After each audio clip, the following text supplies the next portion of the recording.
굿모닝 임브레이스. 오늘 말씀은 룻기 4장 1절부터 6절 말씀입니다. 보아스가 성문 위 회관으로 올라가서 앉아있는데 그가 말하던 지방간으로서의 책임을 져야 할 바로 그 사람이 마치 지나가고 있었다. 보아스가 그에게 여보시오, 이리로 좀 올라와서 앉으시오 하고 말하였다. 그러자 그가 올라와서 앉았다. 보아스는 성읍 원로 10사람을 청하여 그 자리에 함께 앉도록 하였다. 그 사람들이 모두 자리에 와서 앉자 보아스가 지방간으로서 책임을 져야 할 사람에게 말하였다. 모압 지방에서 돌아온 나오미가 우리의 친족 엘리멜렉이 가지고 있는 밭을 팔려고 내놓았소. 나는 이 사실을 분명히 알려드리오. 여기 앉아 계시는 분들과 우리 마을 어른들께서 보시는 앞에서 나는 당신이 그 밭을 사라고 말씀드리오. 당신이 지방간으로서의 책임을 지겠다면 그렇게 하시오. 그러나 지방간으로서의 책임을 지지 않겠다면 그렇게 하지 않겠다고 분명히 말하여 주시오. 당신이 지방간으로서의 책임을 잇는 첫째 사람이요. 나는 그 다음이요. 그러자 그가 대답하였다. 내가 지방간으로서의 책임을 지겠소. 보아스가 다시 말하였다. 그렇다면 나오미의 손에서 그 밭을 사는 날로 고인의 아내인 모압 여인 룻도 아내로 맞아들여야 하오. 그렇게 하여야만 그가 물려받은 유산이 고인의 이름으로 남게 될 것이오. 그러자 지방간으로서의 책임이 있는 그 사람이 말하였다. 그런 조건이라면 나는 지방간으로서의 책임을 질 수 없소. 잘못하다가는 내 재산만 축나겠소. 나는 그 책임을 질 수 없으니 당신이 내가 져야 할 지방간으로서의 책임을 지시오. 지난주 말씀에서 보아스가 룻에게 책임을 지겠다고 약속합니다. 그리고 그 약속을 지키기 위해 성문 위 회관으로 올라갔습니다. 성문은 많은 일들이 일어나는 곳입니다. 많은 사람들이 왔다 갔다 하는 곳이며 특별히 사법제도가 정비되기 전에 사람들이 어떤 어려움이 있을 때 판정을 내리기 위해 모인 곳이기도 합니다. 그러므로 성문 앞 재판은 이스라엘의 오랜 관습 중 하나였습니다. 보아스는 재판에 필요한 최소 인원 10명의 원로들과 함께 첫 번째 기업 물을 자에게 그가 지방간으로서 책임을 지겠느냐고 물어봅니다. 그리고 그 첫 번째 기업 물을 자는 책임을 지겠다고 답합니다. 그러나 보아스가 나오미의 며느리 고인의 아내인 룻을 아내로 맞아들여야 한다는 말에 그는 책임을 질 수 없다고 반복합니다. 오늘 말씀을 통해 책임을 지고자 했던 보아스와 책임을 져야 했던 익명의 사람의 모습을 보며 선택의 기준에 대해 말해보려고 합니다. 지방간으로서 책임을 져야 할 첫 번째 기업 물을 자, 그는 처음에 그 책임을 지겠다고 말했습니다. 그러나 그는 말을 번복하였습니다. 그랬던 이유가 무엇이었을까요? 바로 그의 선택의 기준은 자신의 유익이었기 때문입니다.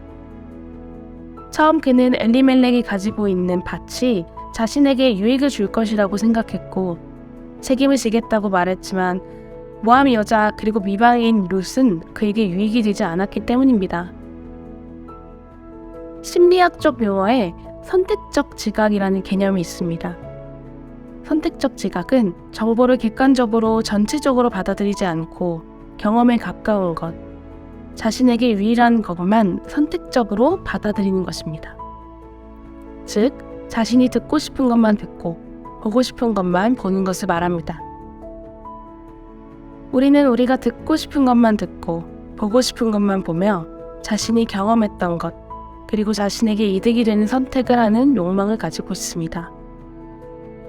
자신에게 유익을 준 밭은 선택하지만 자신에게 이득이 되지 않는 미망인 룻을 선택하고 싶지 않았던 첫 번째 기업 물을 자. 자신의 이익만 챙기고 싶어 했던 그는 성경 속에 이름조차 남지 않은 무명의 사람이 되었습니다.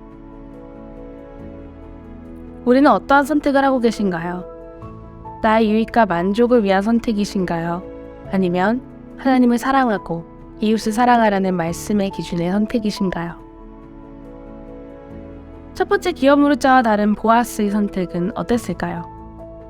3장에서 보았던 것처럼 보아스는 룻에게 약속합니다. 3장 13절 말씀에 그러나 그가 그렇게 하지 않겠다면 그때는 내가 그대를 맡겠소. 이것은 내가 살아계신 주님을 두고 맹세하는 것이요.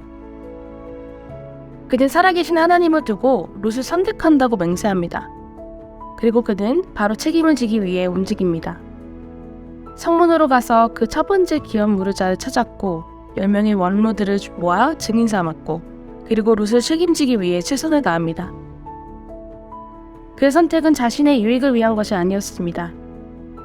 그의 선택은 타인을 위한 선택이었습니다. 책임은 손해도 따라옵니다. 책임은 희생도 따라옵니다. 그러나 책임은 사랑으로 시작됩니다.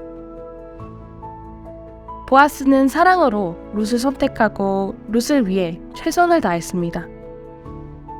보아스의 사랑은 타인을 위해 책임을 지는 것이었습니다. 그의 사랑의 선택은 성경에 기록될 만큼 아름다운 모습이었습니다. 보아스가 룻을 선택한 기준은 사랑이었습니다.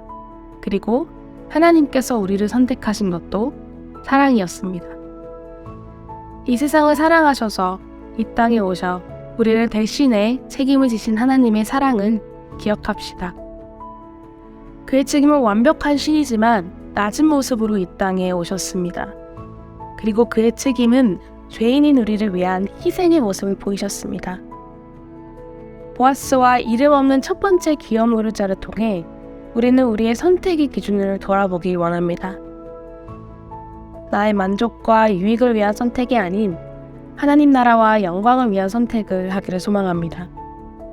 그 선택은 자신의 유익보다 더 귀한 하나님의 사랑을 경험하고 그 사랑을 누릴 수 있습니다.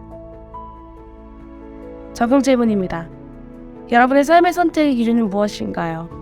자신의 유익을 위한 선택인가요? 아니면 하나님 나라를 위한 선택인가요? 어떠한 삶의 기준으로 살아가고 계신가요? 보아스가 룻을 선택한 기준은 사랑이었습니다. 그리고 하나님께서 우리를 택하신 것도 사랑이었습니다. 여러분은 직장에서, 학교에서, 가정에서, 그리고 교회에서 사랑의 기준으로 일하고 공부하고 섬기고 계신가요? 아니면 그저 해야 할 의무감으로 책임을 지고 계신가요? 함께 기도하겠습니다. 사랑의 주님, 오늘 이 아침 말씀을 통해 다시 한번 돌아봅니다. 자신의 만족과 유익을 위한 삶을 지향하며 선택하는 삶은 아니었는지, 그것이 삶의 기준은 아니었는지 돌아봅니다. 자신의 유익을 위한 선택이었다면 회개하고 하나님의 나라를 위한 기준으로 살아가게 하여 주세요. 일하고 공부하고 섬기는 곳에서 그저 해야 할 의무감으로 일하고 있는 모습이 아닌 사랑과 기쁨의 모습이기를 소망합니다. 우리를 사랑하여 선택하신 하나님의 사랑을 기억하며 매일의 삶을 주님과 동행하는 삶의 예배로 인도하여 주세요. 사랑합니다. 예수님 이름으로 기도합니다. 아멘. 이어지는 15분 기도를 통해 우리의 마음과 삶을 돌아보기를 원합니다. 그리고 서로 사랑합시다. Embrace Jesus, embrace people.